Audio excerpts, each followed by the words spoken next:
नमस्कार. आपलं स्वागत आहे सुशीला रंगोली आपल्या चॅनलवरती. तुम्हा सगळ्यांना नागपंचमीच्या हार्दिक शुभेच्छा. आज मी तुम्हाला 5 ते 5 टिपक्यापासून सुंदर अशा 9 फणीच्या शेष नागाची रांगोळी काढून दाखवणार आहे. ही रांगोळी तुम्ही देवघरामध्ये नक्की काढा.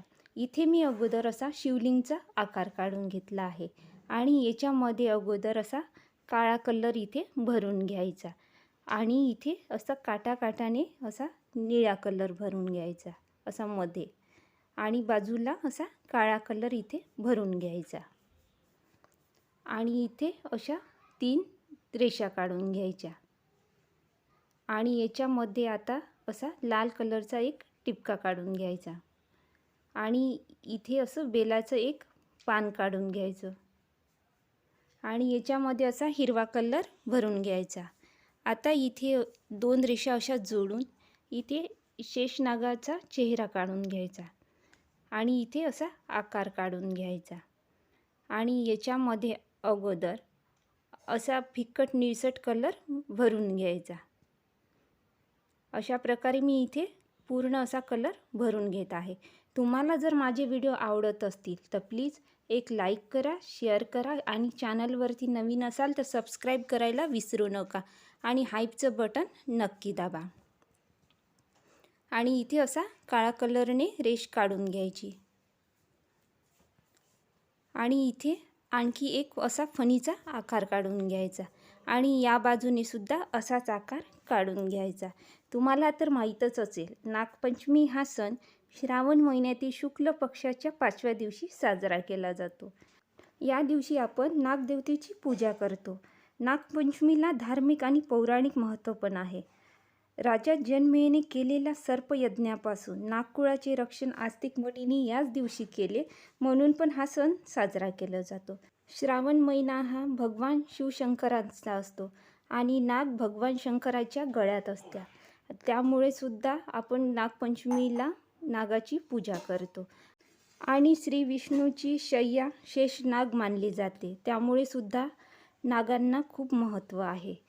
बघा, इथे मी आता अशा 9 फणी काढून घेतले आहे आणि इथे असा आकार काढून घ्यायचा. इथे पण असाच आकार आता मी काढून घेतला आहे आणि वरती असा कथ्या कलर इथे भरून घ्यायचा. या बाजूने सुद्धा असेच करायचे. आणि तुम्हाला माहीत आहे का, नागपंचमीची किंवा पूजा केल्याने कुंडलीतील सर्पदोष आणि नागदोषाचा प्रभाव पण कमी होतो.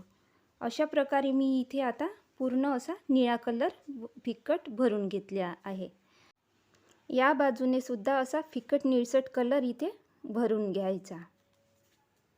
आजची रांगोळी तुम्हाला आवडल्यास प्लीज लाईक करायला विसरू नका आणि एक हाईपचं नवीन बटन आहे ते सुद्धा दाबायला विसरू नका आणि चॅनलवरती कोणी नवीन असाल तर सबस्क्राईब करायला विसरू नका.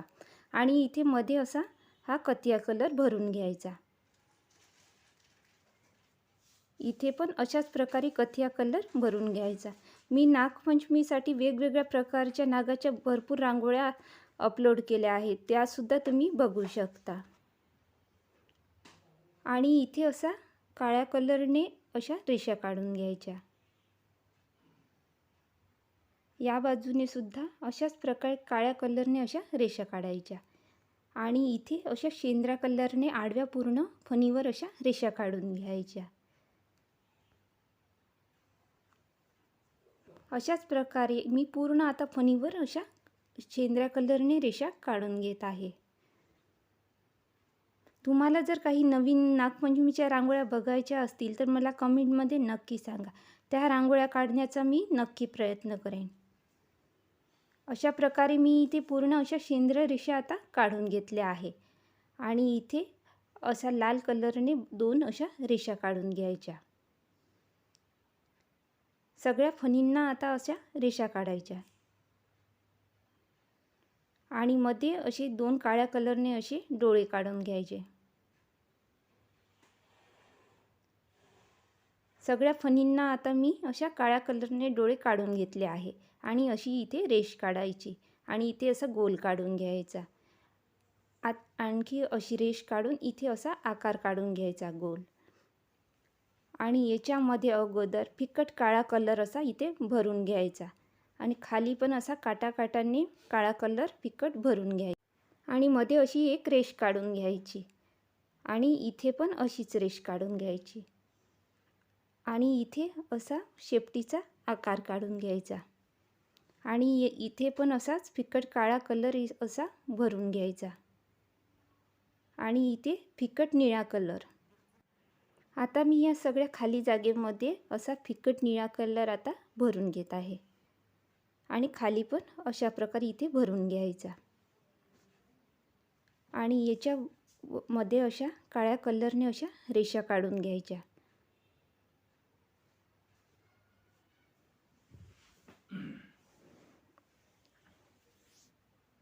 आणि अशी बारीक बारीक टिपके इथे पूर्ण काढून घ्यायचे